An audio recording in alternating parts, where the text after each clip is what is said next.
Hola, ¿qué tal?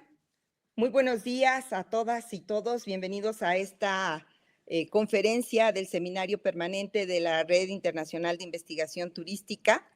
En esta ocasión agradecemos la presencia del doctor Rafael Robina Ramírez, investigador de la Universidad de Extremadura, en Cáceres, de España, y del doctor Rafael Guerrero Rodríguez, investigador de la Universidad de Guanajuato de nuestro país. El tema que hoy nos ocupa me parece que es de gran interés para todos los que nos dedicamos a la investigación. ¿Cómo publicar en revistas de alto impacto? Propuesta de una metodología exitosa.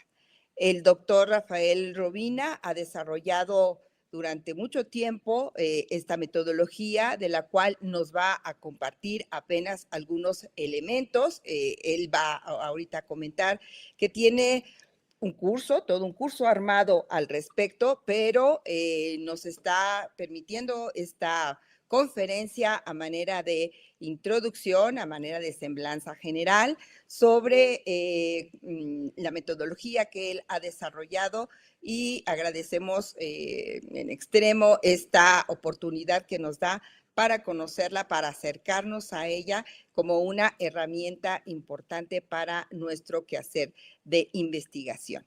De igual manera, el doctor Rafael Guerrero fungirá como comentarista de la conferencia que nos impartirá el doctor Rafael Robina, y le cederemos la palabra posteriormente a la conferencia. Doctor Rafael, muchas gracias por su participación, nuevamente por su participación en este seminario permanente que se imparte desde la Red Internacional de Investigación Turística, con sede en la Facultad de Turismo y Gastronomía de la Universidad Autónoma del Estado de México. Adelante, por favor. Muy bien. Pues muy buenos días para vosotros. Si aparecen las diapositivas lo agradecería, porque así lo voy comentando. Perfecto. Bueno, pues muy buenos días para todos ustedes. Yo voy a ser tremendamente breve y escueto para hablar sobre algo que desde el año 2016 llevo desarrollando y que me parece que el haber conseguido ya digamos, la cátedra de universidad en 2023, pues me permite mostrar lo que he aprendido. Soy de los profesores que les gusta enseñar lo que aprende y no guardárselo para uno mismo. Pienso que es un deber y una obligación para con la universidad, para los compañeros, hacer esto, ¿no? Pasamos a la siguiente diapositiva. Bien, el curso, que se titula Cómo publicar, en este caso en revistas de alto impacto mediante una metodología exitosa, pues el objetivo fundamental es doble. En primer lugar, elegir bien la revista, por supuesto, pero sobre todo desarrollar objetivos personales. El buen investigador no es el que aplica una teoría, no es el que sabe mucho estadística, el buen investigador es el que desarrolla una serie de habilidades. ¿Pasa? Y por tanto, hay que desarrollar actitudes y técnicas al mismo tiempo. Este seminario, que se extiende, aquí va a ser muy breve, una breve introducción, pero se extiende a 15 horas. El objetivo de este seminario en su versión completa es trabajar esas actitudes y trabajar también las técnicas a partir del artículo que cada uno tiene en la cabeza. Un artículo que está escribiendo, o bien un artículo que ya ha escrito pero ha sido rechazado, o bien una idea que uno tiene en la cabeza sobre una posible investigación. Pues un poco el curso consiste en llevar esa idea desde el principio hasta el final, precisamente hasta que el paper está casi terminado, ¿no? Siguiente. Bueno, por dar unas pinceladas, yo realmente empiezo a publicar en el año 2016. Ahí digo a publicar en revistas internacionales. Antes publiqué, los 3 años anteriores publiqué como unos 15 o 20 artículos, pero en revistas nacionales de España. Pero a partir del 2016 ya doy el salto a publicar en revistas internacionales. Publico un solo artículo en 2016, 2, en 2017, 7, 2018, 8, en 2019, y ya a partir de ahí, pues una media de 12, 13, 15, 17, 18, por ahora son 4, dos publicados y 2 aceptados, que el tercero se ha publicado hoy, precisamente. Y ahora mismo, pues enviados a revistas en proceso de revisión, en distintas revistas de distintas editoriales, pues hay 26 artículos. Siguiente. Bueno, estas son un poco las citas desde 2016, concretamente, pues el índice H, que como sabéis, pues es, o sea, en este caso son 27 revistas que tienen 27 citas, o índice 10 de Google Scholar 57, quiere decir que son 57 artículos que tienen más de 10 citas, ¿no? Siguiente. Pasa al siguiente. Estás dando para atrás. Sigue, sigue. Ahí, perfecto.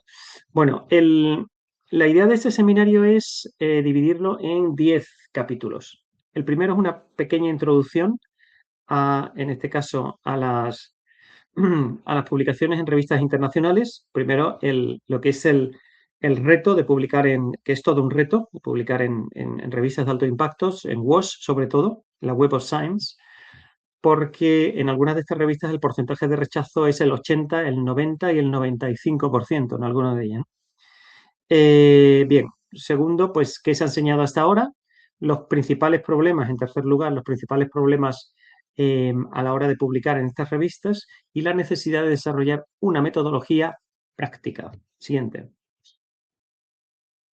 Bien, por dar algunas pinceladas, como decía al principio, publicar tiene una dimensión personal muy clara, muy clara. Es decir, no me voy a detener ahora, pero sí que es necesario desarrollar toda una serie de capacidades donde está la ambición, la constancia, el optimismo, donde está la perseverancia, donde está el superar obstáculos, porque va a haber muchos obstáculos en cada una de las revistas donde enviemos los artículos, ¿no? Porque son bastante competitivas, ¿no? La metodología, por supuesto, tiene que ser muy rigurosa, pero eso es insuficiente, totalmente insuficiente. Hace falta tener la cabeza muy bien organizada, muy bien ordenada, para saber qué escribir en cada uno de los párrafos, qué quieren los revisores. No olvidemos que publicar en revistas de alto impacto supone que tu artículo o su artículo le guste a un revisor. Revisor que lee una media de 1.500, 2.000, 3.000 artículos al año y que, por tanto, basta con que el artículo no esté perfecto como para que sea rechazado, ¿no? Y, evidentemente, el artículo tiene que tener una dimensión muy fuerte en las contribuciones, tanto teóricas como prácticas. No se trata de recoger citas y ordenarlas una detrás de otra y comentarlas, ni muchísimo menos. Un artículo bien escrito es aquel que hace un análisis profundo en comparación a las escuelas de conocimiento y en comparación a lo que ha dicho, comparando unos autores con otros autores, completando lo que un autor dice con lo que otro dice y, sobre todo, aportando una idea original, como ahora veremos. Siguiente. Bien, estos son algunos aspectos de la necesidad de actitudes, de desarrollo de actitudes que he dicho antes y que, en definitiva, la última de todas ellas es superar obstáculos. Hay un aspecto que yo no he mencionado ahora y me gustaría mencionar, que es: hay que aprender a disfrutar escribiendo. Hay que aprender a disfrutar escribiendo. Esto es una metodología que no da tiempo aquí a explicarla, pero sí que se puede disfrutar cuando uno descubre un nuevo océano, una nueva idea, un nuevo planteamiento que hasta ahora nadie ha visto y nadie se ha dado cuenta. Un ángulo que nadie ha observado, como luego veremos. Siguiente. Bien, durante la presentación yo iré comentando algunos artículos que he ido publicando recientemente, sobre todo desde el año 2019 en adelante, ¿no? Cuando la media ya es de 10, 12, 15, 17 artículos al año, pues cómo en este caso es muy importante la originalidad. La originalidad que fundamentalmente yo la he basado en un análisis multidisciplinar. Es decir, yo publico en turismo, pero también no solamente publico en turismo, sino también publico en sostenibilidad y también publico desde un enfoque de la psicología. Es decir, los editores, y más ahora, están valorando la capacidad de un escritor de combinar distintas áreas de conocimiento, que si bien están relacionadas entre sí, pero que son distintas. Por ejemplo, el gobierno, la gobernanza turística en COVID-19, una propuesta para mejorar un modelo sostenible para restaurar el turismo en España. No olvidemos que Francia es el primer país en turistas con 105 millones de turistas, segunda España con 99 millones de turistas. Bueno, pues este artículo está dirigido a esos 99 millones de turistas y a las agencias de turismo, a las autoridades, a las autoridades públicas sobre esto, ¿no? Entonces, sobre el desarrollo turístico. Siguiente. Bien, hablaremos de dos metodologías. Una de ellas es una metodología teórica, otra de ellas es una metodología práctica. Las dos se llaman iguales, SEMPLS, mientras que la primera es Strategic Evidence Methodological Persuasive Linkage to Significance, que es SEMPLS. La segunda es totalmente estadística, es Structural Equation Modeling Partial Least Square, que es lo mismo, SEMPLS, aunque los dos tienen los mismos acrónimos, pero son distintas metodologías. Bueno, esta metodología, la primera, habla de, en primer lugar, plantear un artículo estratégico, es decir, un artículo que hasta ahora no se haya tratado, o bien que si se ha tratado veamos un ángulo que hasta ahora no ha sido observado. Demostrar, como dirían, la robustez, es decir, la coherencia en cada una de las ideas, pero también la coherencia en los datos que se van a presentar. Una metodología basada sobre todo fundamentalmente en extraer información de los profesionales del sector, cada vez está mejor valorado. Cada vez los artículos teóricos no solamente cuesta más escribirlos, sino que en este caso los editores ya están pidiendo que tengan una aproximación práctica. La persuasión en la manera de escribir, no da tiempo aquí a hablar sobre qué consiste o cómo puede ser uno muy persuasivo. Y luego, finalmente, pues el conectar muy bien la research question, es decir, la pregunta de investigación, con las variables, en este caso las variables dependientes e independientes, y también cómo llevarlo a la discusión y a las conclusiones. Siguiente. Bien, este es otro artículo que es cuál es el rol que juegan la motivación la motivación educacional, en este caso, en los turistas, en la promoción del turismo religioso entre los viajeros, ¿no? Es el caso del Camino de Santiago, que en España es muy conocido. Bueno, esta investigación fue desarrollada allí, ¿no? O sea, cómo cada año pues asiste como unos 8 o 9 millones de turistas que hacen el Camino de Santiago y terminan en Santiago de Compostela, que está en Galicia, en el noroeste de España, ¿no? Bueno, pues esa investigación se hizo allí. No había hasta ahora ningún estudio sobre la motivación educacional, es decir, qué esperaban los turistas, qué esperaban, qué aprendizaje recibían los turistas durante el Camino de Santiago, ¿no? Bien, pues fue un artículo también muy práctico y teórico al mismo tiempo. Basado en la originalidad, pues es el primer artículo que se escribió sobre esta temática, ¿no? Siguiente. Bien, el capítulo segundo habla sobre el diseño de la investigación. Yo casi todos los artículos, por no decir todos, desde el año 2019-20, pues siempre identifico un problema a resolver. Por ejemplo, pues qué está pasando en Mallorca y en Ibiza o en Barcelona o en Madrid o en la Costa del Sol con el turismo. Estamos llegando a unas cotas de turismo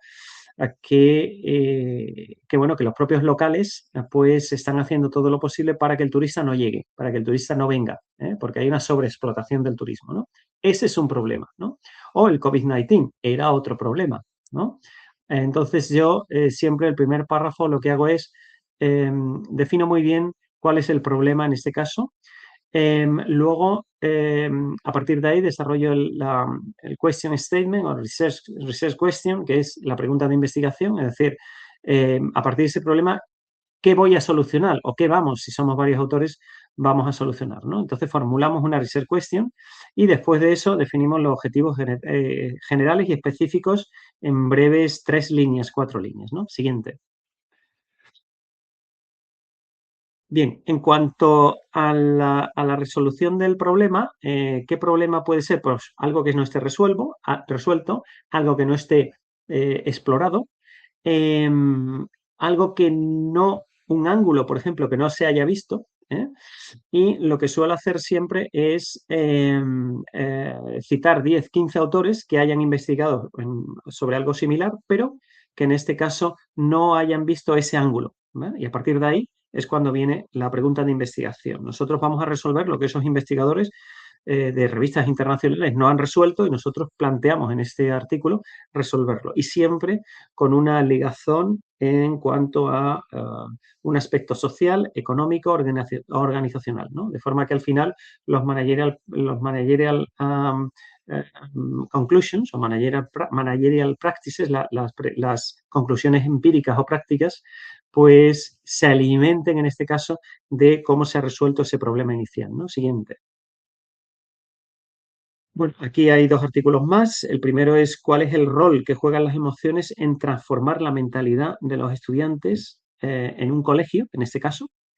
Pues aquí se mezclan varias áreas de conocimiento, como es medio ambiente, como es educación y como es emociones. O el segundo, cuáles son las actitudes, en este caso, de los turistas que acuden, en este caso fue también al Camino de Santiago, cuáles son las actitudes hacia el respeto hacia la naturaleza, ¿eh?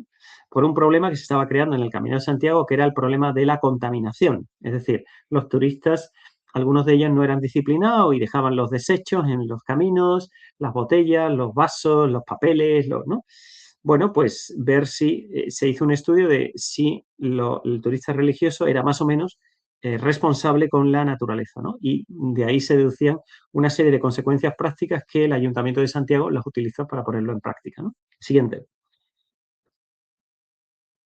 Bien, a partir de ahí, la research question se convierte en la variable dependiente. Nosotros lo que vamos a intentar es resolver, aportar un camino a través de variables dependientes, que es una única, y luego variables independientes, que entre ellas están conectadas, ¿no? En definitiva, de lo que se trata es de proponer una metodología o un camino de solución claro, conciso, directo, que el editor agradece porque hay una línea en este caso que se sigue que está muy bien hilvanada una con otra. Siguiente. Bien, por ejemplo, otra investigación es el trinomio salud, seguridad, felicidad para promover el turismo rural, ¿eh? Aquí en nuestra región, donde yo vivo, en España, que está muy cerca de Portugal, pues es una zona muy verde, es una zona con mucha montaña, es una zona con muchísimas casas de turismo rural, ¿no? Que, si bien es cierto, pues hay algunos problemas de salud, ¿eh? Entonces, bueno, pues en función de esos problemas decidimos escribir este artículo para promover estos tres factores, salud, seguridad y felicidad, en este caso, a la hora de promoción de ese turismo rural, ¿no? O el otro artículo es escrito precisamente sobre la formación que un empleado de hotel tiene que tener, formación tecnológica, a la hora de saber orientar a sus, digamos, a sus clientes, ¿no? Por eso hablamos del Smart Employee, no solamente del Smart Tourism, el Smart Employee, es decir, qué tipo de conocimientos tiene que tener, ¿no? Para dar un mejor servicio. Bueno, no me detengo aquí, pero también es otro artículo también que mezcla, por un lado, tecnología, por otro lado, turismo, eh, y por otro lado, pues comportamiento del empleado, ¿no? Siguiente. Bien, y aquí hay otros dos, en este caso, que tampoco los voy a comentar ahora, pero que mezclan también distintas áreas de conocimiento y donde aparece la variable dependiente y la variable independiente, como luego ya veremos más adelante. No me da tiempo de detenerme a explicarlo con más pausa, pero lo iremos viendo más adelante. Siguiente.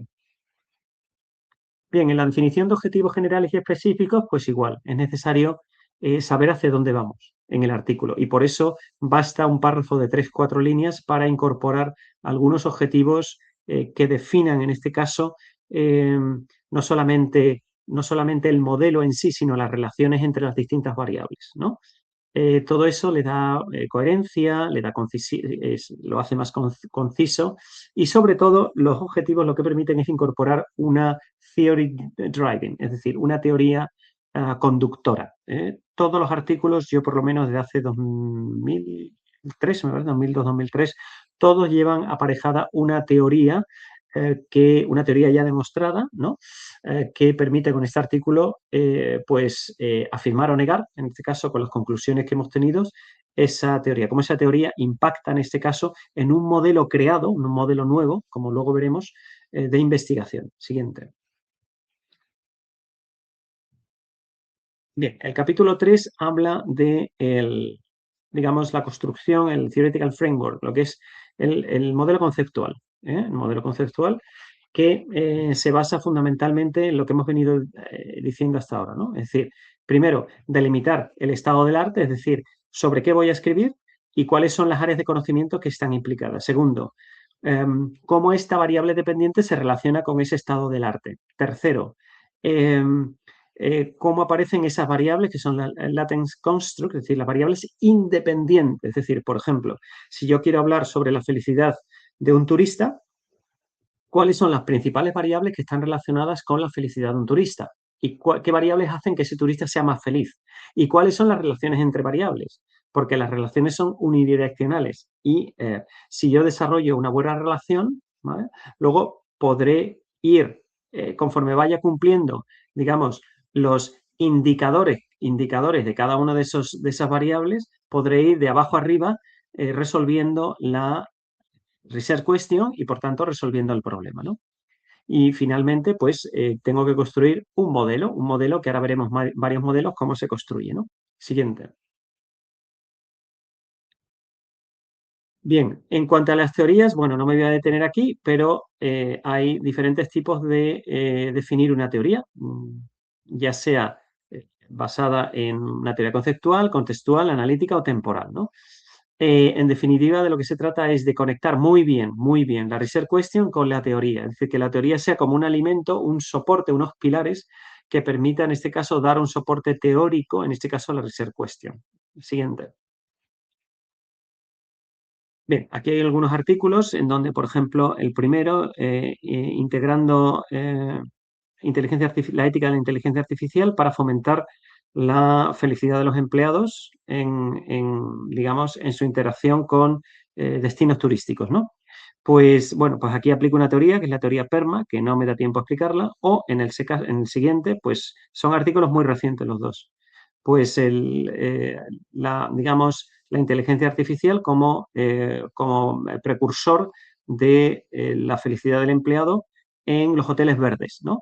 Pues aplico otra teoría que es la Integration Behavioral Theories, en este caso, Plan, Behavior and, bueno, la teoría del comportamiento planificado y del valor y de la creencia y de la norma, ¿no?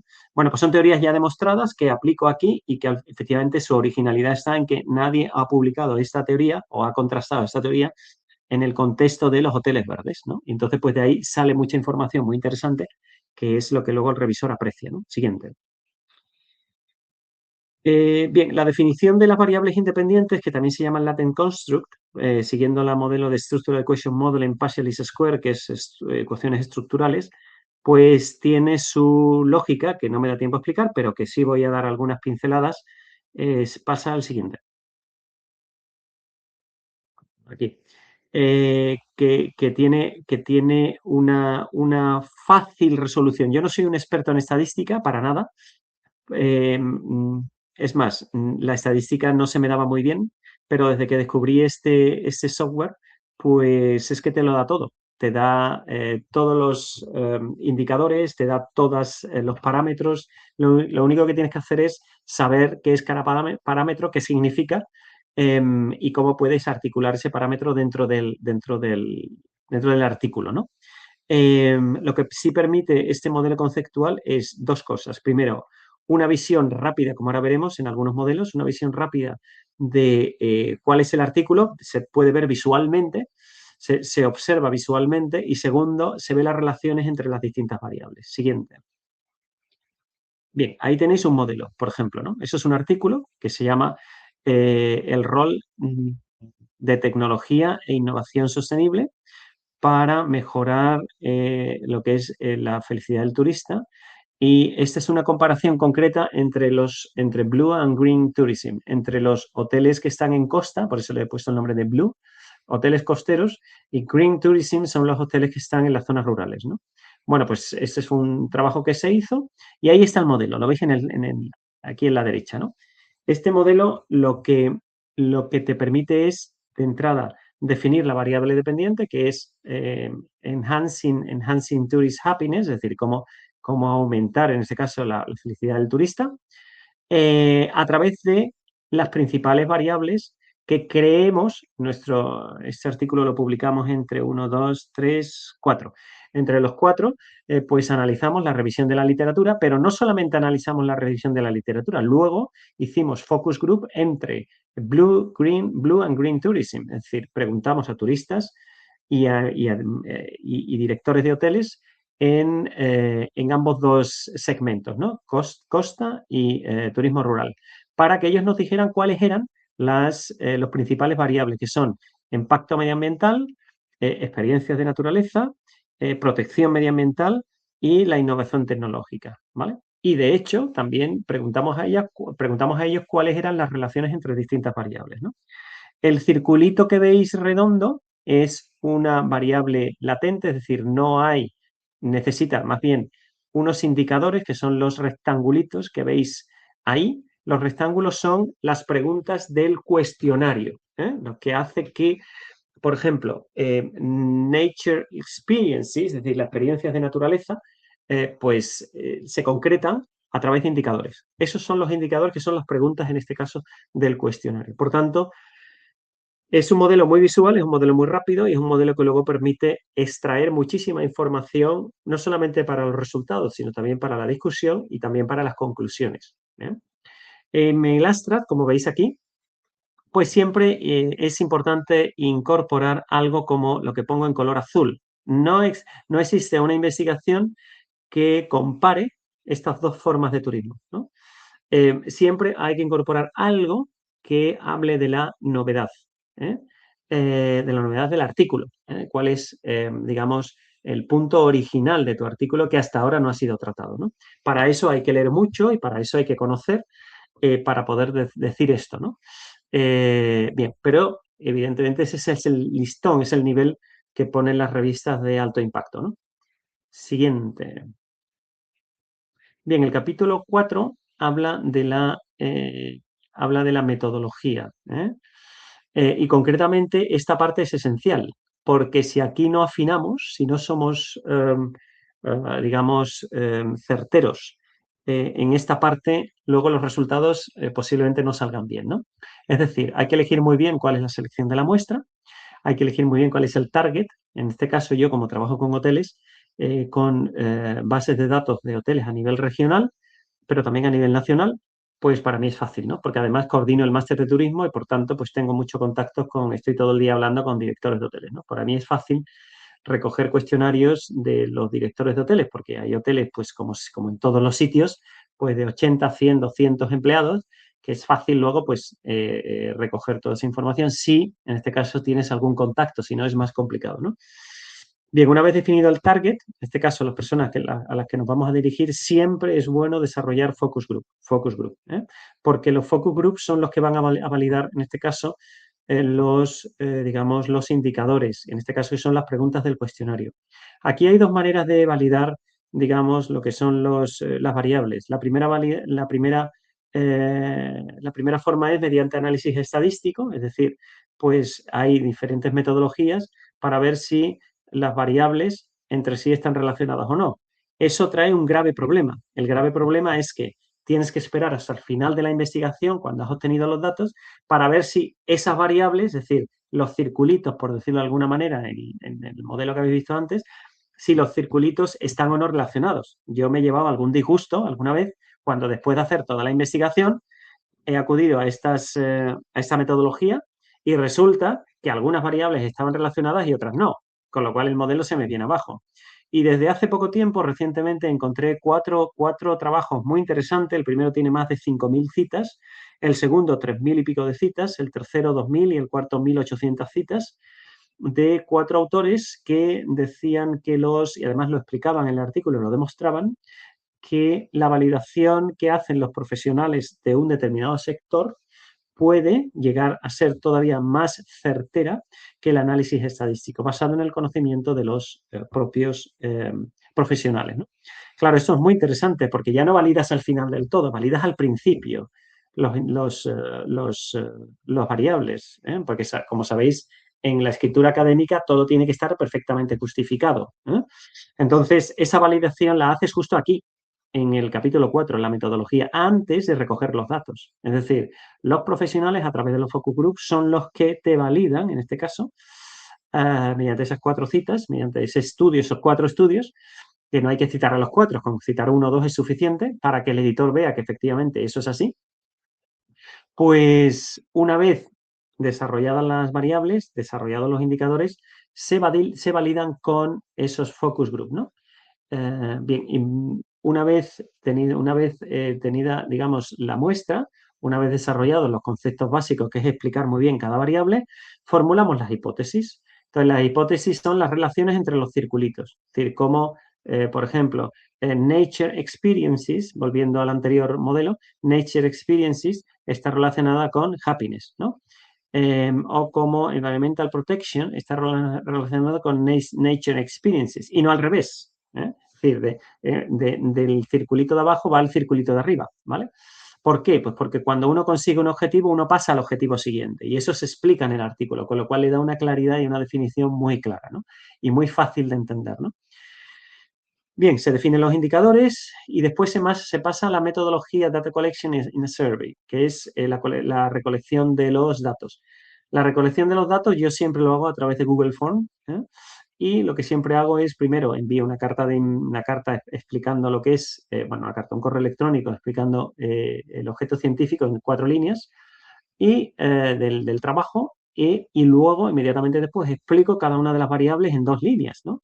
De forma que yo mido el tiempo que se tarda en llenar o en responder ese cuestionario. Nunca debe pasar de los 5 minutos, jamás, ¿no? Por eso no debe haber más de 20, 21, 22, 24 preguntas, 25 como mucho, ¿eh? Y eso se pone al principio, de forma que le garantizas que la persona que responda al cuestionario no va a emplear más de 5 minutos, ¿no? Siempre pues a través de una Likert Scale Questionnaires, es decir, a través de una escala de Likert de una 5, de una 7 o de una 10. Yo últimamente siempre hago de una 5. Empecé con de 1 a 10, pero luego he ido reduciendo porque me he dado cuenta que conforme más pequeña es la escala, pues más probabilidades tienes de que el modelo salga mejor, ¿no? Es simplemente estadística. ¿Y por qué Likert Scale? O escalas de Likert. Pues porque las ecuaciones estructurales trabajan con escalas de Likert. No son variables dicotómicas de 0 a 1, sino que son escalas de una 5, de una 7, de una 10, ¿no? Y luego tienes que ver también el margen de error. El margen de error que se puede reducir siempre y cuando se cumplan 2 objetivos. Primero, que todos los que respondan el cuestionario, pero todos son todos, sean, digamos, personas que están dentro de ese target, el target del paper, y 2, cuando todas las preguntas son obligatorias, es decir, cuando no se dejan preguntas vacías. Eso, pues Google Form te da esa opción, de forma que si no la rellena toda, no la puede enviar, ¿no? Siguiente. Bueno, esto ya hemos hablado de ello, del sample. Aquí hay algunas metodologías. Bueno, yo esta presentación, si queréis, pues a los que están asistiendo la podéis enviar, no hay ningún problema, ¿eh? Entonces, bueno, pues ahí veréis algunas formas de recoger, bueno, de definir esa población, ¿no? Siguiente. Aquí está el simple random, es decir, el random sampling, que es cuando eliges de manera aleatoria, eliges la población, o stratified sampling, lo que es la muestra estratificada, también a través de subgrupos, o cluster sampling, lo defines a través de la población está dividida en clusters, en este caso, que son aleatoriamente seleccionadas. Bien, yo casi siempre lo hago la primera, es decir, simple random sampling. ¿Por qué? Porque es la que más neutra es la que más limpia es de todas ellas, ¿no? Bien, siguiente. Bueno, la formulación de hipótesis, como siempre, las hipótesis salen de la teoría. Es decir, cada variable independiente es una sección dentro de la revisión de la literatura. Otra forma muy fácil para entender a los revisores de qué estamos hablando. Ya vamos orientando al revisor desde el principio, desde la introducción, pasando por la revisión de la literatura y luego en la metodología le vamos introduciendo en el modelo previamente en digamos, en la revisión de la literatura. Ahí es donde definimos las hipótesis, que como siempre las hipótesis pues tienen que ser claras, medidas y teóricamente bien ancladas en lo que estamos hablando, ¿no? Y por supuesto, todas las hipótesis tienen que tener relación con la research question. No olvidemos que escribir un artículo es como un análisis matemático. Todo tiene que estar milimétricamente bien estructurado, milimétricamente bien conectado, ¿no? Por tanto, la research question de la introducción se lleva a la revisión de la literatura, se lleva a la metodología, pero también se lleva a la discusión y a las conclusiones. Siguiente. Bien, aquí veis otro artículo que es la compasión, o sea, ser consciente de que hay que ser compasivos en el medio ambiente para mejorar las prácticas sostenibles en los hoteles, ¿vale? De España. Bien, pues aquí hay, por ejemplo, aggressive consumption. Aggressive consumption es el problema, en este caso, el consumo agresivo que hay en algunos hoteles, que consumo de agua, consumo de luz, consumo de comida, que luego se tira, ¿no? Se desperdicia muchísima comida. No digo nada en las bodas, en las comuniones, en todo tipo de cosas, ¿no? Es propio del consumo agresivo. Uno se ducha con agua caliente durante 1 hora y cuarto, ¿no? Entonces está tirando agua precisamente en zonas a lo mejor donde no hay donde la pluviosidad, pues es, donde la lluvia en general es muy baja, ¿no? Pues hay gente que tarda 1 hora y media duchándose, ¿no? Por ejemplo, pues es el consumo agresivo, en este caso de agua o de luz, por ejemplo, ¿no? Entonces, como el desarrollo de la compasión, en este caso, permite reducir ese consumo agresivo a través de una teoría, que es la teoría de oportunidades, motivación y habilidades, ¿vale? Que mejora implementa el awareness abajo y por tanto mejora lo que es el producto final, lo que es el resultado final. Bueno, este es un artículo muy bueno que se publicó en una muy buena revista, basado también en la teoría y que aquí veis, en este caso, cómo los constructos, que son los redonditos, están conectados por las hipótesis, que son las flechas, en un orden muy concreto.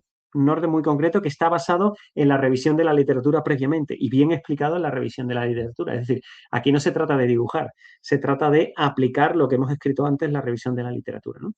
Y al final, pues es visual, muy fácil ver el recorrido que tiene el problema, en este caso aggressive consumption, en la solución final, que es performance.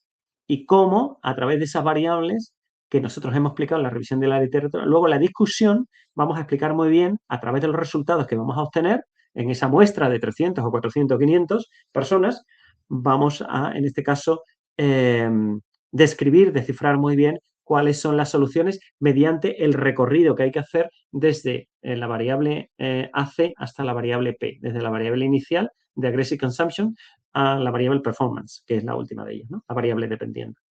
Siguiente. Bueno, esta es el diseño de la escala de Likert, que la voy a ir pasando, ya lo leéis más despacio, pero cómo se define, en este caso, los cuestionarios, ¿vale? Pasa. Siguiente. Bien, y vamos al capítulo 5, 6 en adelante. Bien, aquí no me voy a detener, ¿eh? De hecho, además, creo recordar que solamente estos capítulos, vamos, aquí solamente los enuncio, pero sí que voy a decir varias cosas, ¿no? De cada uno de ellos, ¿no? El primero es el análisis de datos. A través de SEMPLS, pues es fácil, muy fácil para los que no tenemos conocimientos en estadística. De hecho, este es un software desarrollado por un alemán, Henseler y Ringel, que lo desarrollaron ya. Yo el primer curso de PLS que hice fue en 2015, me parece, 2014, 2015, no recuerdo bien, donde aprendí las cuestiones básicas, ¿no? Y poco a poco he ido desarrollando mis conocimientos en este. Pero bueno, no se tarda mucho en aprender, ¿no? Entonces, bueno, lo que SEMPLS Structural Equation o ecuaciones estructurales lo que hace es, pues, analizar primero la reliability and validity, es decir, la confianza y la validez del modelo a través del alfa de Cronbach, a través de composite reliability, son, digamos, indicadores que te da directamente el programa sin tú tener que hacer ninguna fórmula matemática ni nada, te lo da directamente. Entonces tiene unas características que, por ejemplo, pues para que sea, y además si sale en verde es que es superior a 0,8, los indicadores del alfa de Cronbach, del Composite Reliability, del Average Structural Equation, bueno, son varios indicadores que te va diciendo incluso si sale en verde es que está bien, si sale en rojo es que algo está mal, ¿no? Entonces el modelo te explica qué tienes que hacer para trabajar con esas variables para que el modelo salga bien, ¿no? Que no siempre sale bien. Hay veces que hay artículos que los tienes que tirar porque los resultados no te dan, pero bueno, en mi caso ha podido ser el 5%, ¿no?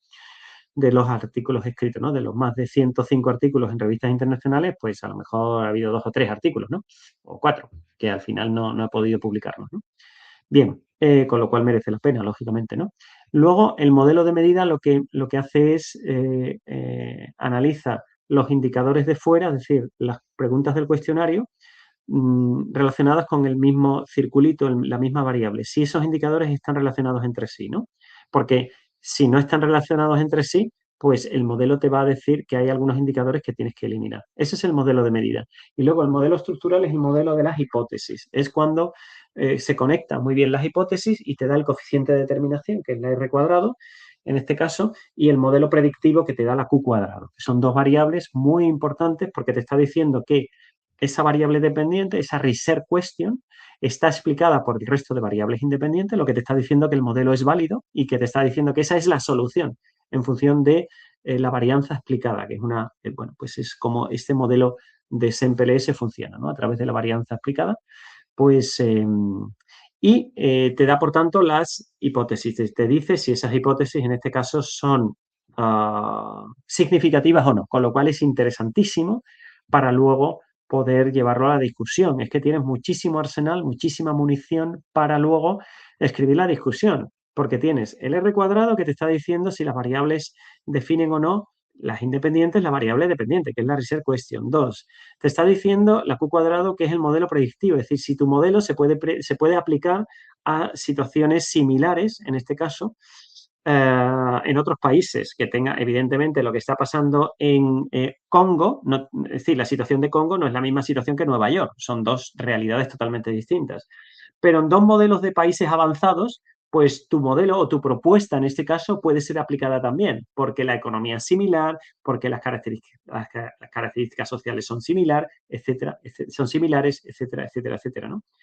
Por tanto, no solamente la R cuadrado, no solamente las hipótesis, no solamente la Q cuadrado, sino también, en este caso, pues te permite analizar otros aspectos como es la mediación. Todo eso habría que explicarlo, pero se entiende muy fácil, vamos, eso es cuestión de explicarlo en presencial.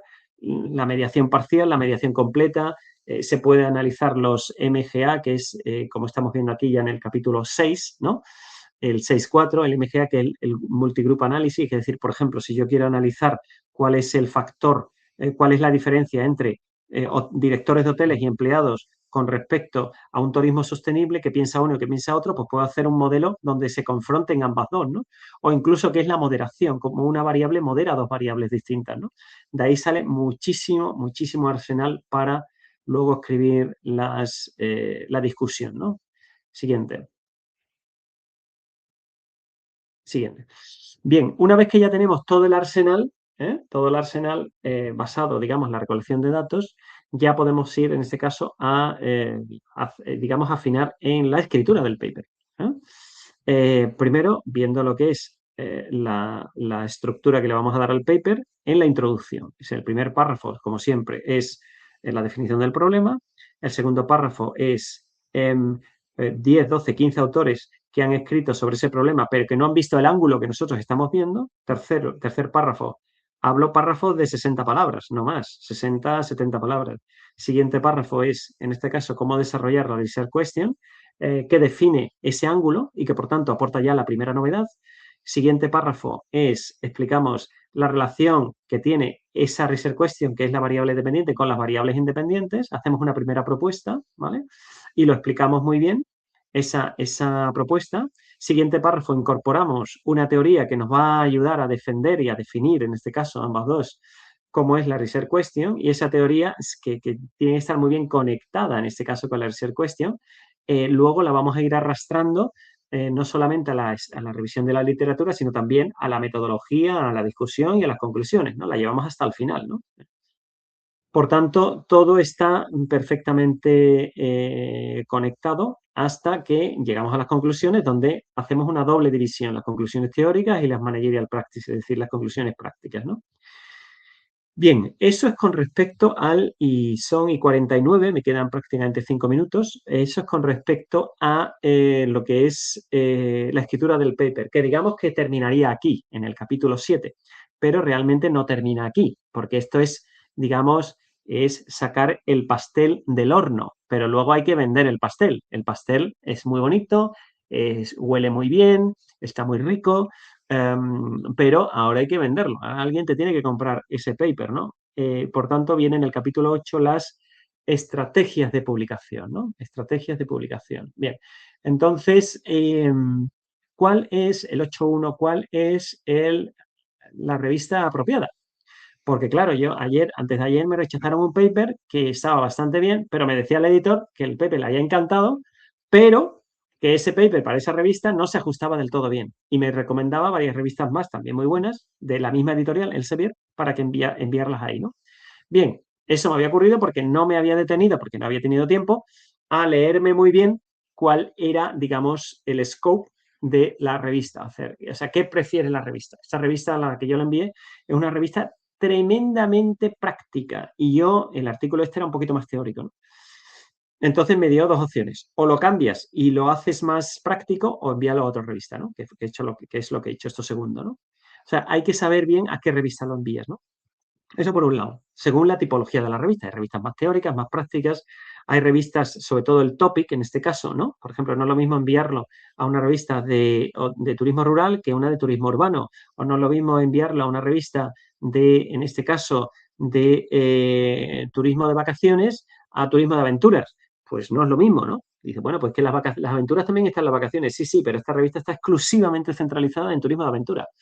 Entonces, pues el artículo tiene que ir sobre turismo de aventura. Bien. Eso por un lado. Pero luego es muy importante ver, bueno, y por supuesto hay que leerse bien el editorial guidelines y el formatting, ¿no? Por supuesto, escribir la cover letter. Algunas revistas lo piden, otras no, ¿vale? Y sobre todo hay que mirar en el índice SJR Simago.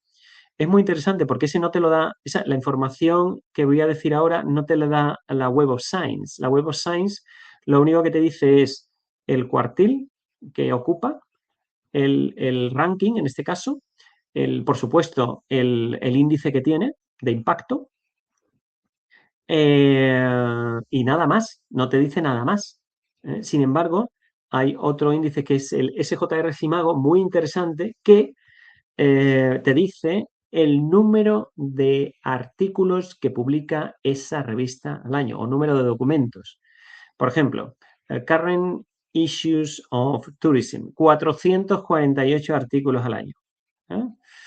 Journal of Travel Tourism, 24. Pues claro, si uno dice, joder, pues solo son 24 artículos al año. O sea, es poquísimo. Mientras que la otra son 440, pues habrá que enviarlo a la de 400 y pico, ¿no? Es decir, porque tienes más posibilidades. Uno dice, bueno, pues esa estrategia la empleará todo el mundo. Pues no lo sé porque no le he preguntado a todo el mundo. Lo que sí sé es que tiene una rotación mucho mayor esas revistas donde hay un mayor número de artículos que se publican cada año que una revista que te publica 15 artículos al año, ¿no? Entonces, bien, eso es importante. Y luego en 8.4 es muy importante también el estar preparado para una vez que el editor pasa a los revisores, que es ya un hito, es ya un paso importante, el pasar el primer filtro, es decir, que el editor le ha gustado y lo pasa a revisores, cuando responden los revisores.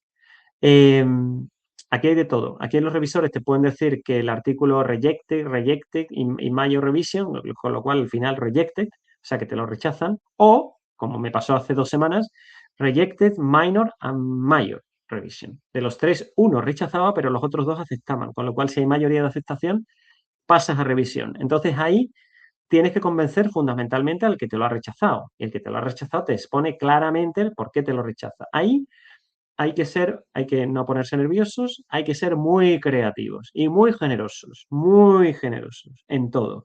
Porque fundamentalmente lo que el revisor tiene que ver es que has trabajado. Es decir, que has respondido, por supuesto, has respondido a todo lo que él te dice, pero con generosidad. ¿Eh? Bien, os explicaría más cosas aquí en este y os pondría ejemplos, muchos ejemplos de que he ido pasando en estos ciento y pico de artículos, pues me ha ocurrido de todo, pero no hay tiempo, ¿no? Y luego el 8.5, pues es cada vez más las revistas están incorporando lo que es el informe ético, más propio de los países anglosajones. En Inglaterra, por ejemplo, Alemania también, Francia, en España también se está incorporando también con mucha fuerza lo que es la revisión de un comité ético al principio, no al final, al principio de tu investigación. Mi universidad ya tiene un comité ético donde tú tienes, cada vez que escribes un artículo, tienes que enviar a ese comité ético en qué consiste la metodología para que te lo aprueben. Te dan un código que luego ese código lo incorporas en el artículo, sin dar datos, en este caso, de la universidad, porque el artículo tiene que ser anónimo 100%. No puedes decir el Comité Ético de la Universidad de Extremadura, no lo puedes decir, pero sí de manera aséptica el número, ¿no? Siguiente. Bien, el capítulo 9 va sobre la evaluación del impacto, la contribución, fundamentalmente, ¿no? La contribución que es muy importante el que el artículo, incluso ya cuando hayas sido revisado por los revisores, volver otra vez a este aspecto por segunda vez, que es las recomendaciones para los grupos de interés. A veces se nos puede escapar porque esto ya es lo último del artículo y por tanto nos queda como un poco fuera, ¿no? Pero es necesario volver otra vez a este aspecto porque cada vez más, es por lo menos lo que yo estoy viendo, cada vez más los revisores eh, intentan que el artículo tenga un impacto social, un impacto económico, un impacto empresarial, un impacto turístico, ¿vale? Precisamente porque van buscando el que el artículo sea cada vez más citado, ¿no?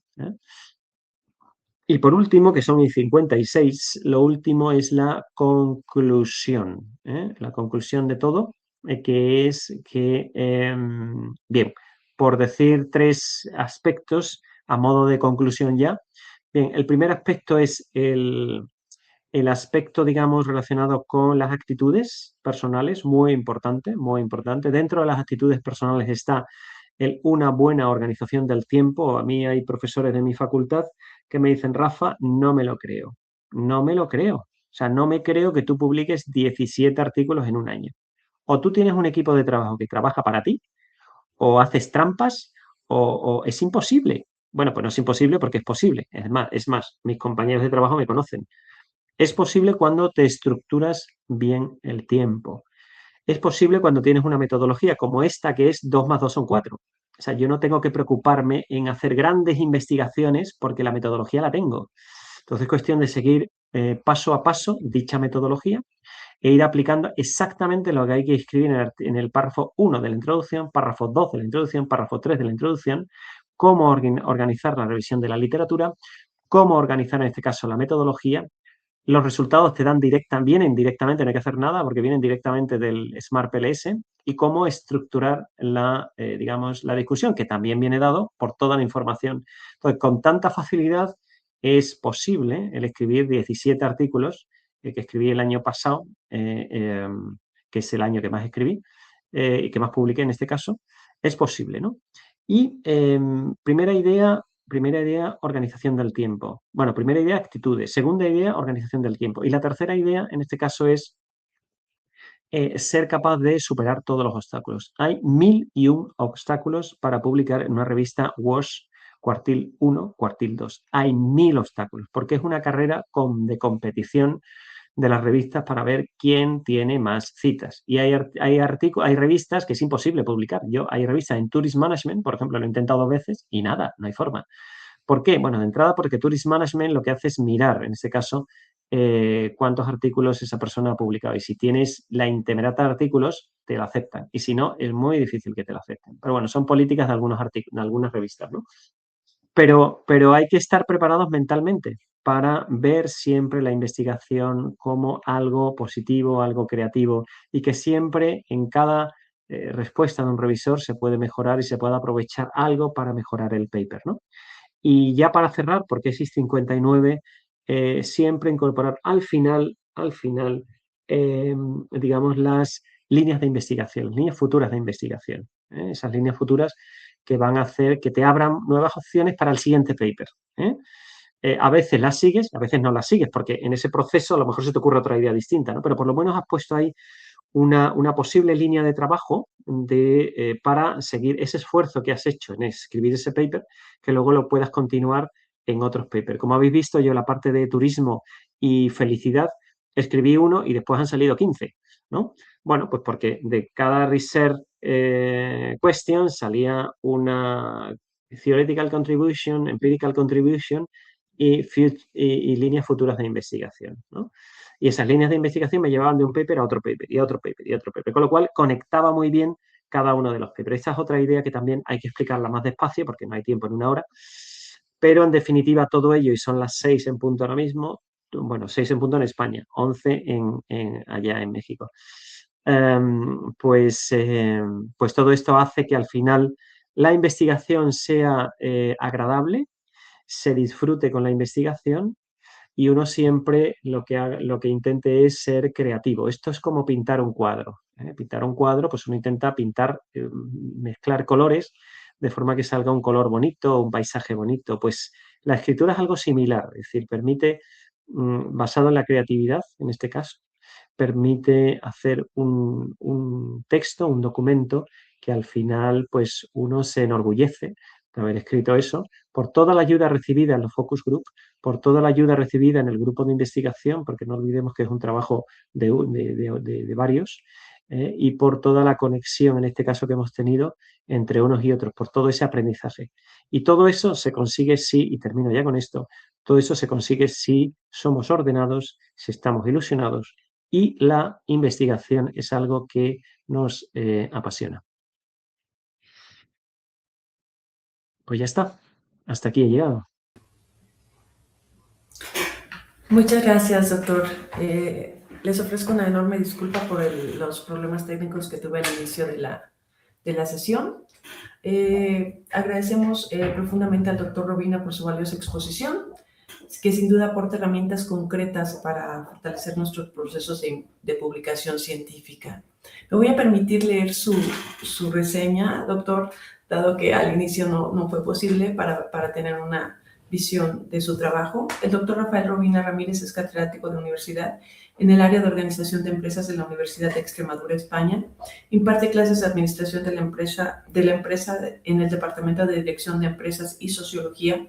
A lo largo de su trayectoria profesional ha demostrado un firme compromiso con el avance del conocimiento en los campos de la ética empresarial, la responsabilidad ambiental y el desarrollo sostenible, especialmente en el sector turístico. Es autor de 105 artículos de investigación en prestigiosas revistas internacionales como Elsevier, Springer, Nature, Taylor & Francis, Wiley, Emerald, Race, NDPI, Frontiers in Psychology and IEEE, Access, entre otras. Además de sus artículos, ha escrito varios libros influyentes sobre temática empresarial y medioambiental, así como sobre desarrollo educativo y humano sostenible en las empresas, especialmente en el sector turístico. También ha contribuido a más de 100 conferencias internacionales y nacionales y a 50 seminarios celebrados en diversos lugares, incluidos Estados Unidos, Inglaterra, Irlanda, Escocia, México, Portugal, Guatemala, Lituania, Alemania, República Checa, Uganda, Kenia y Sudáfrica. Coordina el grupo de investigación DELSOS, donde lidera diversos proyectos europeos, nacionales y regionales centrados en los cambios de comportamiento relacionados con el turismo y la ética empresarial. También coordina el proyecto de innovación docente JAME, Enseñanza de la Ética Empresarial en Programas Turísticos, cuyo objetivo es integrar la formación en ética empresarial en los planes de estudio de turismo. La dedicación y pasión por el trabajo ha contribuido significativamente a cosechar estos resultados en un breve espacio de tiempo. Muchas gracias, doctor Rafael, por su presentación. Aporta enormes herramientas para nuestro trabajo diario. A continuación, agradecemos también la presencia del doctor Rafael Guerrero. El doctor Rafael Guerrero es profesor investigador titular en el Departamento de Gestión y Dirección de Empresas, perteneciente a la División de Ciencias Económico-Administrativas de la Universidad de Guanajuato. Obtuvo el grado de doctor en Estudios para el Desarrollo en la Universidad de East Anglia, Reino Unido, en 2012, donde previamente cursó una maestría en Ciencias Ambientales y Desarrollo Internacional. En el 2008, tras haber concluido una licenciatura en Turismo en la Universidad Autónoma del Estado de México en 2005, su área de especialización abarca el desarrollo turístico, la relación del turismo con el patrimonio cultural y el análisis de la experiencia turística a través del uso de la tecnología digital. Es integrante del Sistema Nacional de Investigadores de la Society Nivel 2 y miembro activo en las redes temáticas de tecnologías digitales aplicadas al patrimonio cultural y estudios de historia del turismo en México. Es miembro activo de la Academia Mexicana de Investigación Turística y cuenta con múltiples publicaciones tanto en México como en el extranjero. El doctor Rafael Guerrero va a hacer favor de comentar, de ser comentarista en esta conferencia. Le cedemos la palabra, doctor. Bienvenido. Muchas gracias, Iraís. Muchas gracias a todos los de la UAM quienes tuvieron la gentileza de invitarme a ser parte de esta conferencia muy interesante por parte del doctor Rafael Robina, ¿no? Que ya estuvimos escuchando. Y bueno, comentar algo tan extenso, digamos, mucha información que nos dio el doctor, muy interesante toda, por supuesto, y muy útil para todos los propósitos, como ya comentaba Iraís, al respecto de nuestro trabajo diario. Diré lo primero que, sin duda alguna, publicar en revistas de alto impacto, es decir, Cuartil 1 y Cuartil 2, es un reto, especialmente porque la competencia es amplia, como ya lo dijo el doctor, y porque finalmente en estas revistas lo que se busca pues es la excelencia derivado de los indicadores que ellos mismos tienen. Entonces nosotros, particularmente en Latinoamérica, tenemos un reto doble en el sentido de que la mayor parte de nuestras investigaciones a veces no llegan a ver la luz del día en cuanto a publicaciones en estas revistas, precisamente porque tienen algunas dolencias, algunas falencias que ya el doctor apuntó. Decir que si bien es muy deseable tener un artículo en este tipo de cuartiles, Cuartil 1 y Cuartil 2, quizá en un inicio pueda ser pues amenazante para alguien, para un investigador junior o para un investigador muy joven. La situación es que, como bien dijo el doctor, no se tiene una metodología específica ni tampoco un marco de trabajo con el cual se pueda avanzar de manera correcta. Entonces, lo primero que podría apuntar sobre lo que ya dijo el doctor, pues sí, uno de los primeros, digamos, errores sería, o uno de los principales problemas es el desajuste de la revista. La mayor parte de la gente que manda sus artículos normalmente lo manda a revistas que a lo mejor el ámbito o el scope no es precisamente el del artículo. Entonces, una parte importante es, digamos, que nosotros podamos ver en la revista algunas temáticas parecidas al artículo que nosotros estamos mandando, ¿no?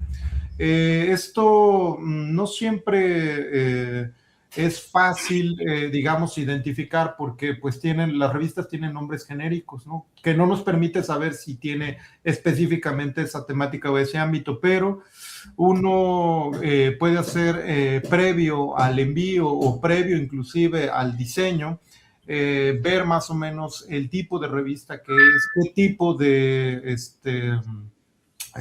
tipo de temáticas son las que abordan, si hay una temática similar, cuántos artículos más o menos hay al respecto, y entonces uno se puede dar una idea aproximada de si pudiera tener cierta cabida el escrito de nosotros o no.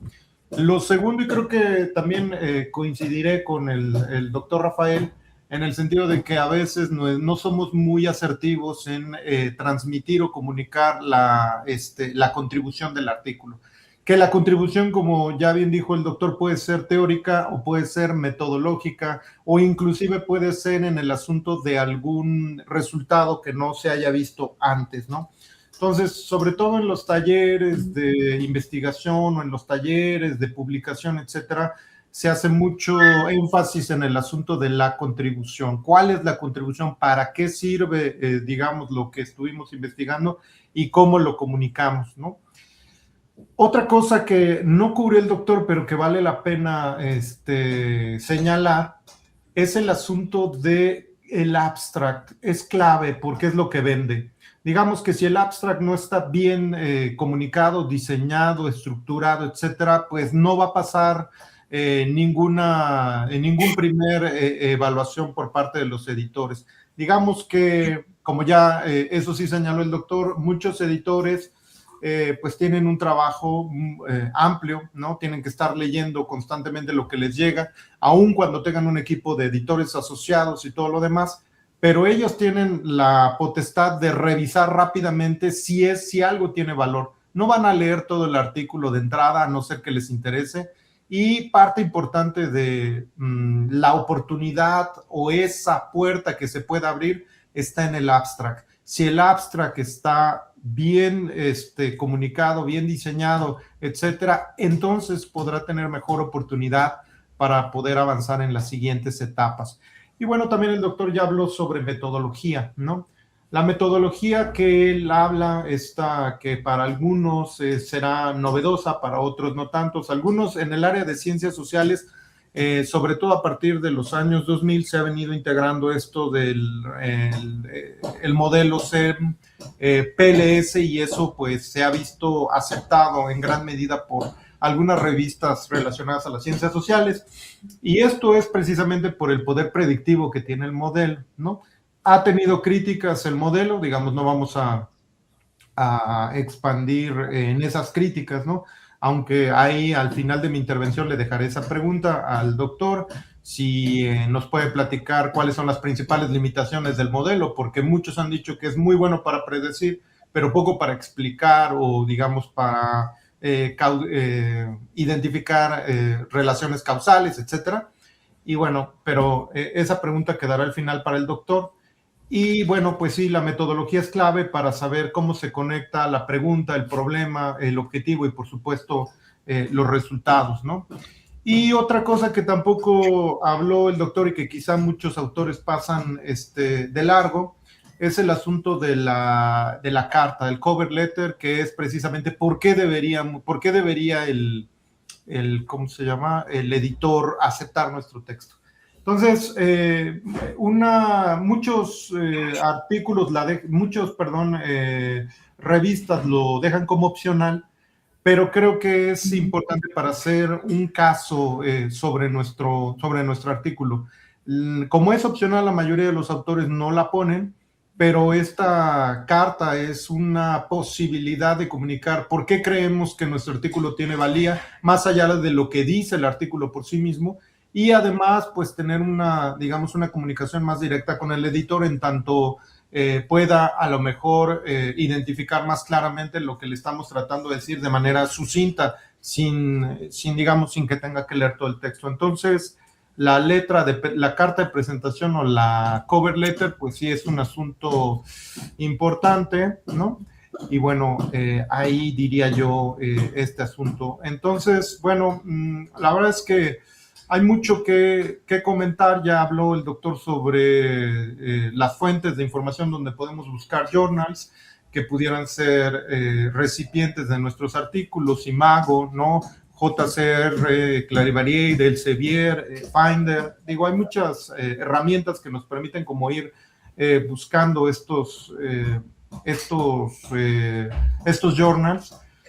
Pero digamos que ahí les digo, estamos en una gran desventaja. La mayoría de estos journals, pues sí, están escritos, como ustedes ya se habrán podido dar cuenta con todos los ejemplos que nos dio el doctor, están escritos en inglés, ¿no? Entonces, dado que nuestra lengua materna no es el inglés, pues evidentemente tenemos un doble desafío. Primero, para trasladar nuestras ideas a un idioma que no es el nativo, aunque ya existen muchas herramientas, no estoy diciendo que no, pero claro, siempre es más agradable escribir en nuestro propio lenguaje. Tenemos mucho más soltura, mucho más riqueza en cuanto a cómo queremos describir las cosas, y luego traducir todo eso al idioma inglés, pues quizás se pierda cierta parte del significado o digamos de la riqueza en la que queremos nosotros escribir, pero es una cuestión de acostumbrarse, como ya el doctor nos ha comentado, ¿no? Entonces, El lenguaje es un asunto limitativo, tal vez muchos investigadores del país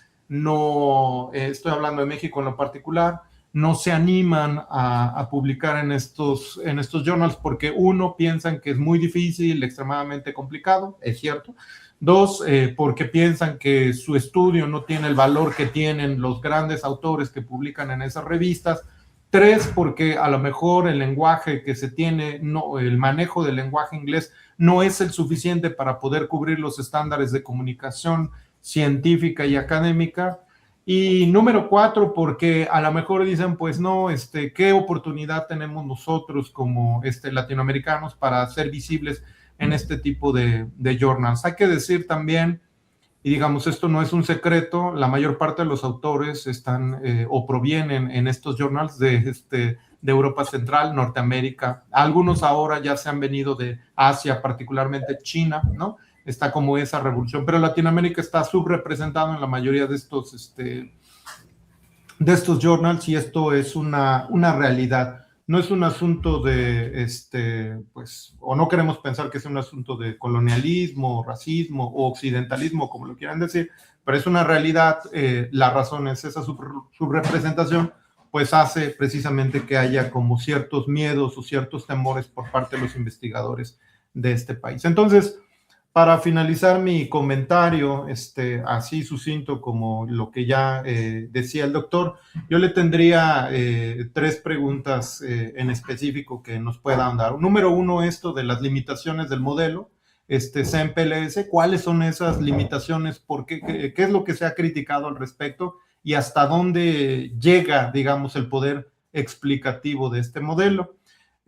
Número 2, si nos pueda comentar, por ejemplo, ¿qué piensa él sobre el asunto del desafío de la inteligencia artificial en cuanto al diseño inclusive de estudios y la redacción de artículos, ¿no? Que ahora se está viendo como un asunto cada vez más común en la recepción de artículos, dado que la inteligencia artificial generativa está facilitando la producción y redacción de artículos completos y de diseños metodológicos y teóricos al respecto. Pues evidentemente el trabajo humano está, o la creatividad humana está de alguna manera siendo más desafiada en ese sentido, o son rutas, podemos pensar que son rutas más rápidas hacia una publicación sin el esfuerzo que se tenía que hacer antes de diseño, creatividad, un poco identificación de variables, como ya decía, metodología, una revisión literaria amplia y extensa y un conocimiento extenso por parte de los autores, ¿no? Y la última pregunta que haré sería, pues sí, sí, ¿cómo sería el asunto de ser más efectivos en la identificación de la revista correcta para el estudio correcto? Digamos que ahí nos contó un poquito de ver cuáles journals tienen más citas, ¿no? Cuáles tienen más artículos publicados, etcétera. Pero, digamos, en una primera instancia, ¿qué tendría que ser un autor para identificar la revista correcta para su estudio correcto? O bien, tendría uno que pensar primero en la revista y después, digamos, hacer más o menos el texto ad hoc a la revista para tener más posibilidades de publicar ahí.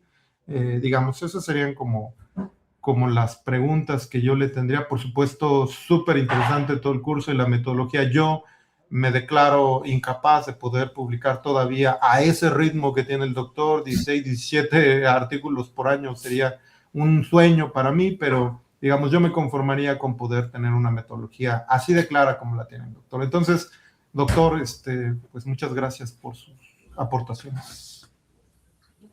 Bien, muchas gracias al profesor Rafael Guerrero por sus palabras, por la presentación a Iraís también. Iraís González. Bien, bueno, y saludos a todos los que están allá en Facebook siguiendo esta presentación, ¿no? Bien, por responder con brevedad a las 3 preguntas que el doctor Rafael Guerrero ha formulado. Bien, la primera, las limitaciones de SEM. A ver, lo primero que tengo que decir es que desde 2016, salvo error por parte de los datos, es decir, que el modelo no ha salido, que estamos hablando de 2-3 artículos de 105, esa es la proporción, ¿vale?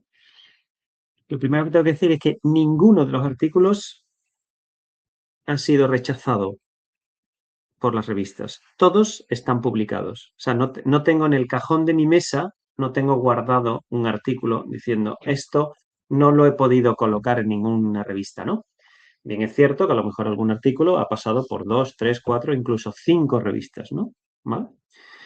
Pero todos están publicados en muy buenas revistas, ¿no? Eso ya dice algo, ¿no? Con respecto a las limitaciones, pues sí, evidentemente SEM trabaja con la varianza, ¿no? Entonces, desde el punto de vista estadístico, sin ser profesor de estadística, porque no lo soy, sí que es cierto que cuando tú trabajas con la Q cuadrado, la Q cuadrado hace una predicción aproximada. Pero de esto ya se dio cuenta Ringel y Henseler. Entonces lo que hicieron fue desarrollar una nueva metodología que es la metodología Phoenix, que trabaja con el bootstrapping. Y lo que hacen es, mediante rotación y permutaciones, en este caso de variables, consiguen que se pueda reproducir un escenario similar al que tú tienes mediante esta nueva metodología. Yo hasta ahora sé cómo funciona, pero no la he utilizado. Pero sí tengo compañeros de mi universidad, de mi facultad, que sí han utilizado el modelo FEMIX. Y algún compañero es editor en una buena revista y me dice efectivamente que esa metodología FEMIX, desde el punto de vista estadístico, es muy, muy, muy buena. Ya digo, desarrollada por estos 2 alemanes, muy, muy buena para hacer análisis predictivos serios, que es la única limitación que yo veo en este caso los estudios de predicción. Pero claro, cuando hablamos de mediación, cuando hablamos de moderación, cuando hablamos de multigrupo, los análisis de la varianza son los más exactos posibles a la hora de establecer una mediación entre variables. De hecho, la mayoría de los artículos que he escrito de 2002, hasta ahora, 2002-2003, hasta ahora, todos tienen o bien moderación o bien mediación y algunos multigrupos, dependiendo si hay 2 factores, por ejemplo, hoteles, directores de hoteles y empleados, ¿no? O turistas y empleados, ¿no? O turistas rurales y turistas urbanos. En fin, es muchísima la información que te genera para luego escribir buenos artículos, ¿no?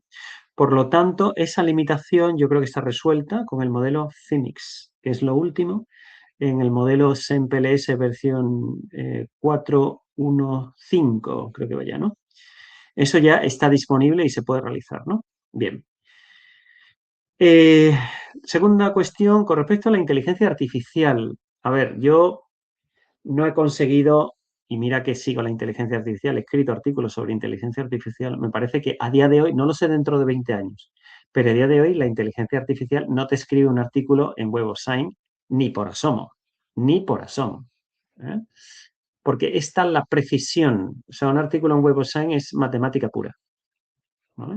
Esta es la precisión, esta es la combinación de conceptos que tienes tú que tener en la cabeza, que por mucho que le preguntes, por mucho que tú le preguntes a la inteligencia artificial, nunca va a hacer lo que tú quieres hacer, desde el punto de vista de extraer información de diferentes autores.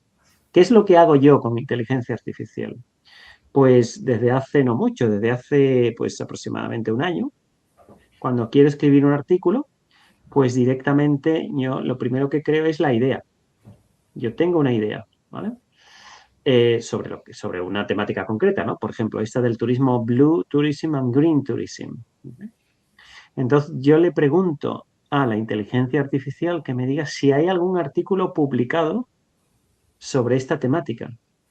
Y la inteligencia artificial se equivoca. De entrada, porque la inteligencia artificial, y yo utilizo una inteligencia artificial de Estados Unidos, que se llama, la tengo aquí, no me la sé de memoria, pero la tengo aquí, se llama Opera, ¿vale? pues esa inteligencia artificial se equivoca siempre en cuanto a las referencias. O sea, me pone los autores de una persona con el título de otro artículo y con el año de otro artículo, ¿vale? Digo, a lo mejor dentro de 20 años eso está bien, pero hoy en día yo hice las pruebas y luego busqué en Google Scholar que me diera esa referencia. Todas estaban equivocadas, todas, ¿no? Bien, entonces yo lo que hago es, le pido aproximaciones a la inteligencia artificial, pero solo aproximaciones. Desde luego, trabajo con Google Scholar mucho antes que con inteligencia artificial a la hora de pedirle artículos sobre una sección concreta de la literatura. ¿Qué es lo que hace la inteligencia artificial? Pues precisamente uno de los problemas que has expuesto antes del tema del idioma, yo no lo pronunciaría como problema, sino como solución. Es decir, se puede escribir perfectamente en español, perfectamente, bueno, yo escribo en inglés, pero se puede escribir perfectamente en español y cuando uno termina el artículo, uno se lo pasa a la inteligencia artificial y te lo traduce perfectamente. Es decir, los profesionales que se dedican a las traducciones, pues están perdiendo sus puestos de trabajo, porque la inteligencia artificial traduce de maravilla. Es más, yo lo que hago es cuando termino de escribir un artículo, ¿vale? En mi inglés medio alto, yo ese texto lo meto en la inteligencia artificial y le digo, please, can you improve this paragraph? Following an academic and brilliant style. Entonces le digo que me dé un texto mejorando ese inglés. Y me lo mejora siempre. Siempre incorpora una palabra, una expresión, algo que yo, desde mi inglés, que no es nativo, es bueno, pero no es nativo, pues a mí no se me hubiese ocurrido en la vida, ¿no? Por tanto, se puede escribir perfectamente en español sin ningún problema y luego al final ese texto meterse en cualquiera de las inteligencias artificiales, en Gemini, por ejemplo, de Google, y te lo traduce al inglés de maravilla. Con lo cual, a eso que antes era una limitación, ahora ya no lo es. Ahora ya no lo es. Bien. Tercera pregunta, ¿cómo ser más efectivos en identificar la revista correcta? Bien, aquí hay dos factores. Primero, la idea. O sea, lo realmente interesante es ser creativos. O sea, tenemos que conocer nuestras áreas de estudio para poder ser capaz de incorporar ideas que hasta ahora nadie ha tratado. Eso es éxito seguro. Bueno, seguro, casi seguro. Entonces, la efectividad pasa por la idea, fundamental. Pero también, para identificar la revista, también pasa por las keywords. O sea, si tú, evidentemente, después de escribir un buen Astra, el Astra, como siempre, se divide en 4 partes. Primero, la revisión del problema. Hay que poner una línea o línea y media sobre el problema. Hay que poner una línea o línea y media sobre la metodología empleada. Hay que poner una línea y media sobre la muestra, el sample. Hay que decir cuántas personas están en tú, ¿no? Y luego el resto es todo, a mi modo de ver, lo que yo escribo son los findings. Es decir, los findings que vienen de la mediación, de la moderación, del multigroup, los findings que vienen en este caso, de la teoría que estás aplicando, pero no solamente decir la teoría, sino cómo esa teoría ha evolucionado en tu paper. Y luego, finalmente, en el Astra, pues poner las contribuciones. Contribuciones teóricas, una, porque no da tiempo más, no hay espacio para más, y una contribución práctica. Si la revista es muy práctica, hay que quitar las contribuciones teóricas y poner solamente los managerial practices, ¿no? Si la revista es muy teórica, al revés, hay que quitar los managerial practices y poner las contribuciones teóricas, ¿no? Al final te sale un abstract de 150, 170, siempre menos de 200 palabras, que es lo que te da un abstract atractivo. Resuelves el problema, hablas de la research question, hablas del sample, hablas de la metodología y hablas de la teoría nueva, la aplicación de la nueva teoría y hablas de los findings, ¿no? Ese es el abstract, ¿no? Por tanto, ¿cómo identificar una revista correcta? Pues la revista correcta se identifica con los keywords. los keywords, porque los keywords son los que definen el artículo, ¿vale? Hay algunas páginas, yo por ejemplo tengo de Taylor & Francis, tengo de Springer, Nature y de Elsevier, que son buscadores de revistas. Si tú introduces ahí las keywords y el abstract concreto, esos buscadores te dicen sus revistas, evidentemente, de su editorial, que están más próximas a ese artículo, ¿vale? Esa es una idea que yo a veces utilizo, otras veces ya lo utilizaba antes, ya no. Ya directamente me voy a las keywords. Entonces, veo las keywords, me leo en este caso el guidelines de las normas de los autores y ya veo directamente si esos keywords, que son los que definen el artículo, en definitiva, esos 5, 6, máximo 6 keywords, palabras clave, se adaptan bien o no al contenido de esa revista. Normalmente las revistas suelen ser generalistas, ¿no? Y lo que, por ejemplo, ayer, o más bien esta mañana, envié un artículo a una revista, WOS, primer decir, una revista muy buena que se llama Employee Relations. Entonces, ya me he preocupado yo que la mayoría del artículo habla sobre Employee Relations y la palabra Employee Relations sale como 30 veces en mi artículo, ¿vale? Y lo voy conectando. También hay que tener un poco de ser listo, ¿no? Es decir, si estamos hablando de, pues yo qué sé, Journal of Cleaner Production, por ejemplo, que es decir 1, la revista 3 de 400, o sea, es difícil publicar ahí, pero es posible, pues tienes que hablar de Cleaner Production, de producción limpia. Tienes que utilizar de alguna manera esas palabras, de distinta forma, las tienes que de alguna manera expurgar o, digamos, llevarlas a las distintas secciones. Bueno, son formas también de redactar, ¿no? Es decir, de una redacción que quede limpia y que el editor que se vea reflejado, el título de su revista que se vea reflejado en lo que tú estás escribiendo, ¿no? Bien, son pequeños tips o pequeñas sugerencias que yo he aprendido en estos no muchos años, desde 2016 han pasado 10 años, ¿no? O sea que tampoco llevo yo aquí 40 años trabajando en la universidad. Antes me he dedicado a ser director gerente de empresas privadas y empresas públicas, ¿no? O sea que no, en la universidad ahora va a hacer 10 años, ¿no? O sea que entonces en este corto periodo de tiempo pues he ido aprendiendo rápido algunas formas que hacen que el editor pues esté más cómodo y se vea más reflejado en las aportaciones que le van llegando, ¿no? Bien, básicamente eso. No sé si la respuesta es buena o hay que ampliar alguna. No, sí, ¿Bien? perfecto, perfecto.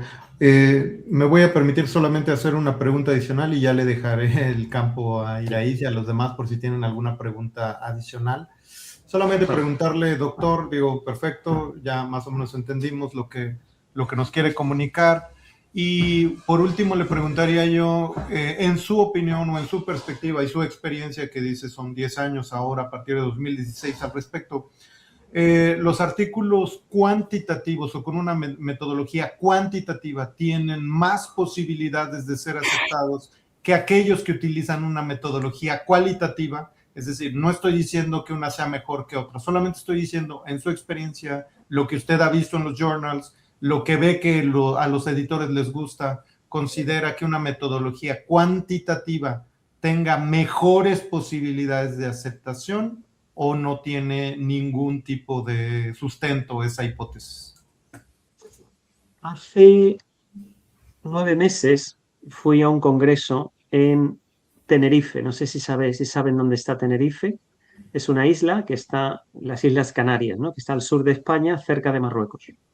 Allí había un congreso internacional sobre turismo. Y hay un señor que se llama Eduardo Parra, que es un español, que es de allí, de Las Palmas de Gran Canaria, que es editor de una revista JCRQ1 Alto Impacto, de las 5 mejores. Entonces él, tomando un café con él, me decía, Rafa, desde hace 3 años no te puedes hacer una idea el aterrizaje de investigadores chinos en mi revista. ¿Mm? Y la mayoría de estos investigadores chinos, que escriben muy bien, por cierto, prefieren el método del caso.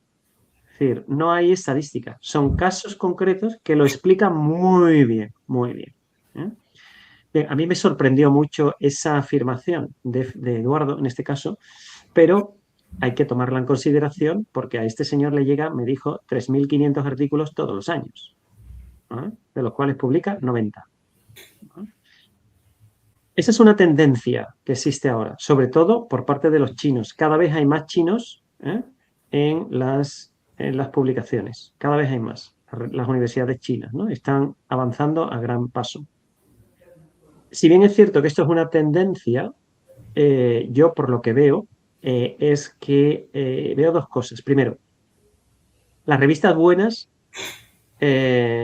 gustan de artículos teóricos, pero escribir un artículo teórico a ese nivel requiere una inversión de tiempo brutal, brutal, años para escribir un artículo teórico muy bien escrito para ese nivel. Sin embargo, un artículo donde un artículo donde cuenta, en este caso, con un análisis estadístico, es mucho más fácil simplemente por la matemática de 7.000 palabras.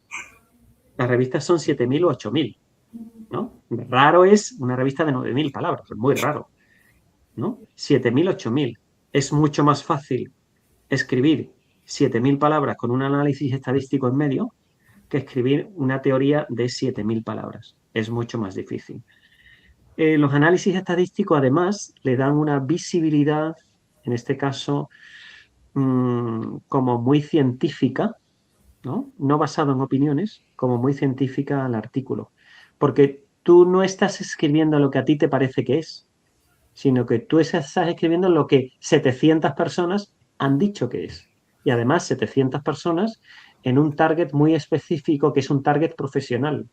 Con lo cual, al final, si encima esas 700 observaciones tú le añades artículos científicos demostrados que argumentan a favor o en contra de lo que han dicho esas 700 personas, el artículo es básicamente muy académico, que es lo que buscan las revistas, que sean muy académicos y donde todo se demuestre. Cualquier paso que das tiene que estar justificado. En resumen, creo que si bien hay un cambio de tendencia en algunas revistas que empiezan ya a analizar y a aceptar métodos del caso, creo que en la generalidad la mayoría de los artículos son empíricos y realmente a veces es un poco molesto porque parece que cuanto más complicado es el artículo, cuanto más estadística tiene, más interesante es para el editor.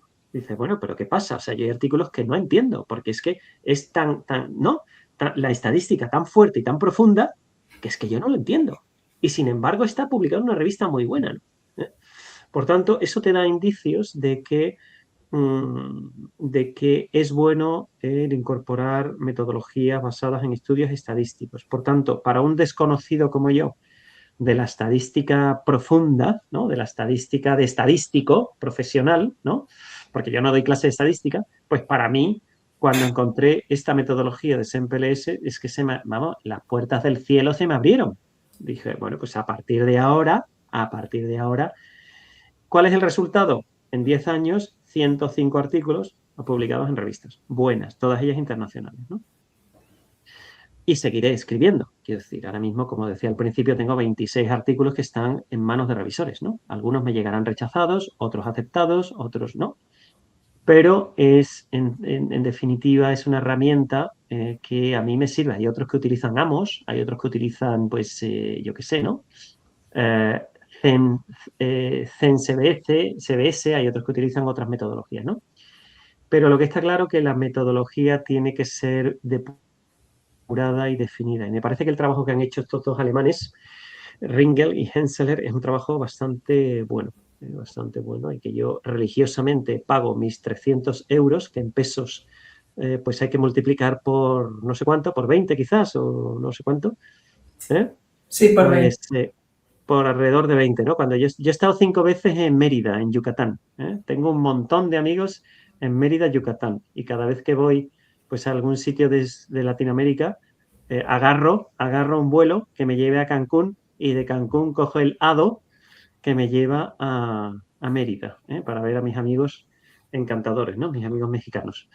Bueno, pues en definitiva es eso. Es decir, hay que combinar las dos cosas. La teoría, muy bien ordenada, muy bien, con mucha técnica, en este caso.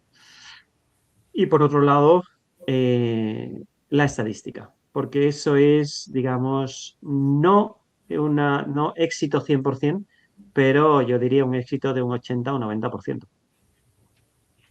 Muy bien. Pues muchas gracias por su respuesta. ¿Es cuánto, Irais?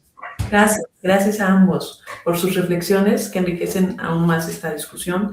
Abrimos entonces ahora un espacio para preguntas y comentarios del público. Adelante. Doctora Diana Castro pregunta, todos los artículos derivan de un proyecto de investigación, pero todos deben contener información original e inédita. ¿Cuál es el porcentaje de repetición de información que usted aconseja incluir en cada texto? Algunos dicen que no debe rebasar el 30% de repetición. Todo lo demás debe ser nuevo. Bueno, Diana, vamos a ver.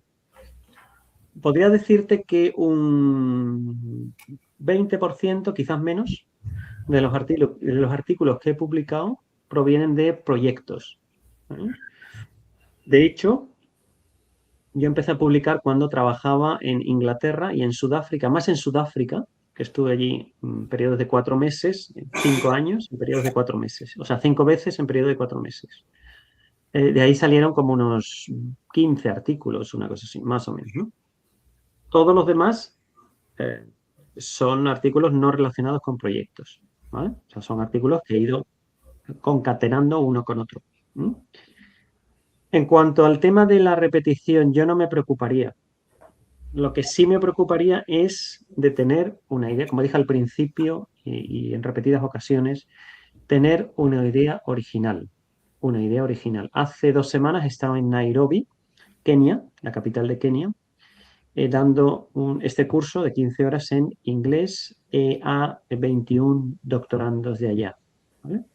Pues ellos les he insistido una y otra vez en que la idea tiene que ser original. Cuando la idea es original, cuando el modelo es original, cuando la research question es original, cuando digamos, las variables para resolver la research question es original, olvídese de repeticiones. Es que no hay ninguna repetición, es todo original, porque los datos van a ser originales y la discusión está montada en función de la literatura y en función de los datos. También van a ser originales. Y, por supuesto, las conclusiones van a ser originales. Yo nunca me he preocupado. De hecho, las revistas están muy, muy, muy, muy pendientes de esto que usted ha dicho, de pasar programas de plagio. ¿Vale? En todos mis artículos estoy convencido que me han pasado en todos el plagio. Jamás me han dicho nada de plagio. ¿Por qué? Pues porque me he preocupado de que desde el minuto 0 la idea sea original.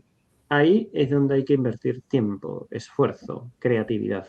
A partir de ahí, todo lo demás viene detrás y todo lo demás termina saliendo bien, ¿no? O casi bien. Gracias, doctor. Pasamos a la siguiente pregunta de José Alfredo Heredia Brett. ¿Cuáles son los errores más comunes que observa en investigadores nuevos al intentar publicar en revistas de alto impacto? Pues la estrategia, José Alfredo, la estrategia. Como bien decía el profesor Rafael Guerrero, sería un suicidio el apuntar hacia, en el comienzo de la carrera de un doctorando, apuntar hacia revistas de alto impacto. Hay que apuntar a revistas internacionales de bajo impacto, ¿no? O revistas por lo menos que están no en el Social Citation Index o Social Citation Index Expansion, que son los 2 índices de WOS, de la Web of Science, sino apuntar al índice, en este caso, que es un poquito inferior, en el que todas las revistas están intentando entrar para luego subir más, ¿no? Que es, en este caso, de Emerging Index, que son revistas que están en WOS también, desde hace poco tiempo, desde hace un año, están en Web of Science, pero no tienen todavía el índice de Social Citation Index o Social Citation Index Expansion, sino que es Emerging Index, pero son consideradas como revistas de la Web of Science al mismo tiempo, ¿no? Como todo en la vida, hay que tener estrategias, hay que ser listos, hay que ir los famosos shortcuts, es decir, los caminos cortos. Para eso hace falta un poquito de experiencia, no se adquiere en un año ni en dos. Hombre, yo tampoco llevo 40 años en esto, pero los 10 años te aseguro que he aprendido muy rápido, ¿no? Entonces, lo que hay que hacer es tener los ojos bien abiertos y saber, en este caso, que todo tiene una estrategia. Entonces, en el caso, José Alfredo, en su caso, yo lo que haría es apuntar hacia revistas. Por ejemplo, si entras en CJR Simago, pues las revistas que están en color naranja, que son Q3, o color amarillo, que son Q2, no pasará al color verde, que eso es Q1, ¿no? De hecho, cuando yo empecé a publicar, los primeros artículos estaban en JCRQ3, alguno Q4, alguno más, y ya a partir de ahí empecé a subir conforme agarras un poquito más de experiencia, ¿no? Pero en ese sentido es muy interesante el tener una estrategia y definir muy bien las preguntas. Como decía antes, definir muy bien las revistas. Como decía antes, revistas con mucha rotación, ¿vale? Bien, eso es cuestión de entrar en el índice e ir eligiendo, ¿eh? De todas maneras, dejaré mi correo electrónico. Iraís, es bueno que si algún doctorando o algún profesor quiere contactar conmigo para hacerme una pregunta concreta personal, pues déjale el correo electrónico, ¿vale? Y yo le resuelvo la duda, ¿no? Muchas gracias, doctor Rafael. Lo tendremos en cuenta. Pasamos a la siguiente pregunta de Pina Nasus. Felicitaciones por compartir su conocimiento y experiencia. Tengo la siguiente pregunta. De todos los pasos de su metodología, ¿cuál suele ser el mayor cuello de botella para los investigadores? ¿Y cómo recomienda superarlo para tener éxito en la publicación? A ver, en la metodología hay como 3 partes que son esenciales. La primera parte es la definición de la población. La definición, bueno, la población y el target, es decir, en la muestra, población y muestra. Eso es importante, ¿vale? Segunda parte de la metodología es como decía antes, la contrastación. Hay que contrastar empíricamente todo, ¿eh? Empíricamente me refiero con los profesionales del sector. Y para eso no hace falta pues 50 o 60 personas, basta con 8, 10 o 12, ¿no? Personas a los cuales uno le escribe un correo y uno le visita en la fábrica, le visita en la empresa, o bien simplemente por teléfono o bien por correo electrónico, ¿vale? Hay que recoger muy bien las respuestas, porque todo eso alimenta digamos, lo que es la metodología. Por ejemplo, es muy interesante cuando uno describe una serie de indicadores, muy interesante ver cómo esos indicadores han ido evolucionando, han sido modificados. Y en ocasiones es bueno incorporar una tabla. De hecho, algunos revisores lo piden. Vamos, ayer me lo pidió uno, que le indique cómo eran los indicadores al principio y cómo eran es decir, las preguntas del cuestionario al principio y las preguntas del cuestionario al final, tras esa fase, ese proceso en este caso, de focus group, ¿vale? Bien, eso es importante, es importante. Por tanto, muestra, población, 2, focus group, ¿vale? Y 3, en este caso, yo diría, si van a seguir la metodología PLS, definir muy bien el modelo. Eso se define, definir muy bien hacia dónde van digamos, las direcciones y las relaciones, las hipótesis entre una variable y otra variable. Eso es importante, porque si eso se hace mal, luego los resultados pueden salir mal. Hay que saber muy bien qué variable se relaciona con otra variable. Todo eso se ha explicado antes en la revisión de la literatura. Por eso, basada en la revisión de la literatura, hay que hacer luego una buena distribución de esas flechas, que en definitiva son las hipótesis unidireccionales.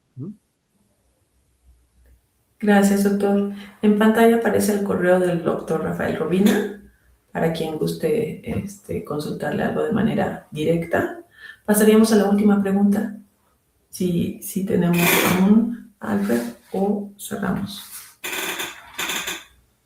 Me parece que es la última. Agradecemos muchísimo, profundamente, la participación del doctor Rafael Robina Ramírez por compartir su experiencia y conocimientos, así como al doctor Rafael Guerrero por sus valiosos comentarios. Asimismo, agradecemos a todos los que siguieron esta producción en línea. Gracias por su apoyo. Agradecemos a la Red Internacional de Investigación Turística por la organización de este seminario.